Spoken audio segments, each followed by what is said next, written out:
Assalamu alaikum, dear students. How are you? Hope you are fine.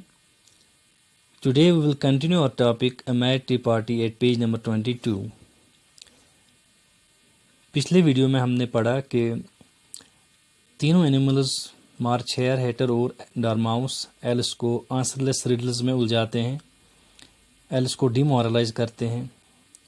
Alice फिर उनको समझाती हैं कि आप अपना वक्त जो है, टाइम जो है, बेटर तरीके से गुजार सकते हो, ना कि वैसी रिडल्स पूछने से जिनका जवाब आपको खुद को मालूम नहीं। यहाँ से पढ़ते हैं आगे आज। You wouldn't talk about wasting it, it's him. वापस कहता है मार्च हेयर कि तुम्हें उसे बर्बाद करने की बात नहीं करनी चाहिए, बात तो उसकी हो रही है। Him here refers to dormouse, बात तो डॉर्माउस की हो रही है। I don't know what you mean, said Alice. Alice कहती है मुझे समझ नहीं आता आप क्या कहना चाह रहे हो। Of course you don't, the hatter said tossing his head. The hatter जो है अपना सर हिलाते हुए, झटकते हुए कहता है, बेशक तुम नहीं जानती हो।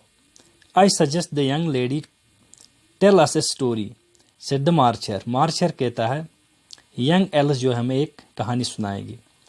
आई am afraid I don't know one, said Alice rather nervously. Alice घबराते हुए कहती है, मुझे लगता है मुझे कोई भी कहानी याद नहीं है। Then the dormouse shall, they both said, they means Hatter and March Hare. फिर वो दोनों कहते हैं चलो फिर डॉर्माउस की कहानी सुनाएगा। Wake up dormouse and they pinched it on both sides at once. वो दोनों, डॉर्माउस जो कि उनके बीच में बैठा हुआ होता है, तो वो दोनों उसको पिंच करते हैं, चुटकी लेते हैं।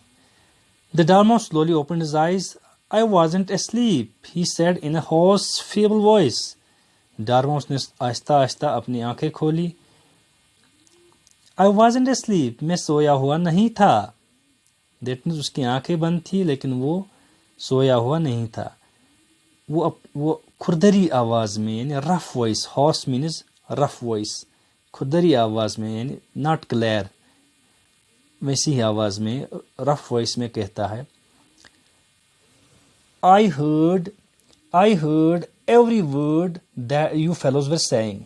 मैंने हर एक लफ्ज सुना जो आप कह रहे थे, जो बातें आप कर रहे थे वो मैंने सुनी।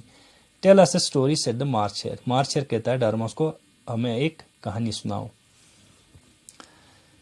Yes please do, said Alice. Alice भी डॉर्माउस को कहती है, हाँ एक कहानी सुनाइए।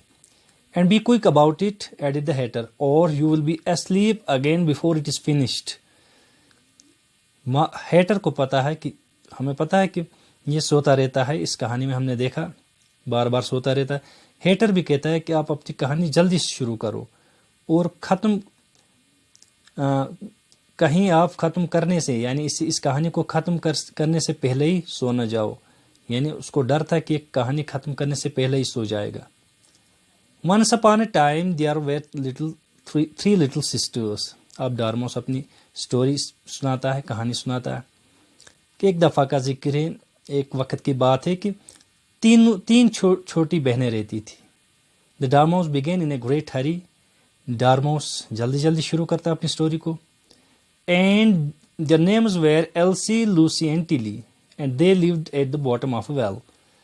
और उनके नाम एल्सी, लूसी और टिली थे, तीनों बहनों के नाम। और वो तीनों बहनें बॉटम ऑफ ए वेल में रहती थी, कुएं के बॉटम में रहती थी, यानी कुएं के अंदर रहती थी और नीचे रहती थी, बॉटम में। What did they live on? said Alice, who always took a great interest in questions of eating and drinking. Alice सवाल करती है, क्वेश्चन करती है, वो क्या खाती थी, यानी वो तीनों बहनें किस चीज़ पर गुजर बसर करती थी, यानी क्या खाती थी। एलिस हमेशा उसको दिलचस्पी होती थी खाने पीने की चीज़ों के बारे में क्वेश्चंस पूछने से, क्योंकि उन चीज़ों के बारे में उसको काफ़ी इंटरेस्ट था। अब डॉर्माउस जवाब देता है, they lived on honey, said the dormouse after thinking a minute or two. 1-2 minute सोचने के बाद डॉर्माउस जवाब देता है, वो हनी खाती थी, यानी शहद खाती थी तीनों बहनें। They couldn't have done that, Alice gently remarked. They would have been ill. Alice پیار سے کہتی ہے وہ تو ایسا نہیں کر سکتی ہوں گی. They would have been ill. وہ تو بیمار پڑ سکتی تھی ایسا کرنے سے. So they were, said the Dormouse, very ill. ڈارماؤس جواب دیتا ہے ہاں وہ بیمار تھی, وہ بہت بیمار پڑ گئی تھی, وہ بہت بیمار تھی. Alice was puzzled. She couldn't imagine how girls could live at the bottom of a well. Alice پریشان ہوئی, حیران ہوئی, پزل ہوئی. اس کو سمجھ نہیں آتا تھا, یعنی وہ اندازہ نہیں لگا سکتی تھی کہ کیسے یہ تینوں بہنیں, تینوں لڑکیاں ویل کے نیچے باٹم میں, یعنی ویل کے اندر باٹم میں رہتی تھی. یہ کیسے پاسبل ہو سکتا. That's it for today. Thank you.